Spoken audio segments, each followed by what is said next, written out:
10 થી લઈને 30 સુધીના કોઈ પણ સંખ્યાનો આપણે જો વર્ગ સરળતાથી કરવો છે તો કેવી રીતના થઈ શકે એની ટ્રીક આપણે આજે જોવાના છીએ. ઉદાહરણ તરીકે 14 નો વર્ગ કરવો છે તો 14 માં એકમનો અંક 4 છે, 4 નો વર્ગ થાય 16, તો 16 નો છગડો રાખશું તો એક બાકી રાખશું.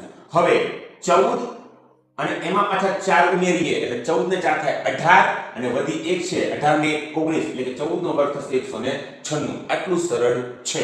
ત્યારબાદ 26 નો વર્ગ કરવો હોય, જો અહીંયા 14 ની જગ્યાએ 26 છે તો ડબલ ગણવાના આવશે કારણ કે આગળ બગડો છે એટલે.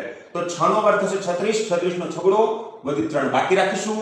26 અને 6 થશે 32 અને એમાં 3 આપણે ઉમેરીશું. 32 ના ડબલ 64 અને એમાં આપણે 3 ઉમેરશું એટલે 67 એટલે કે 676 એટલે કે 26 નો વર્ગ થશે 676. 18 નો વર્ગ જો ગણીએ તો 8 નો વર્ગ થાય 64 વધી 6 બાકી રાખીશું. 18 ને 8 થાય 26, 26 અને વધી 6 એટલે કે 26 ને 6 થશે 32 એટલે કે 324. તો આ રીતના ખૂબ સરળતાથી વર્ગ કરી શકાય છે.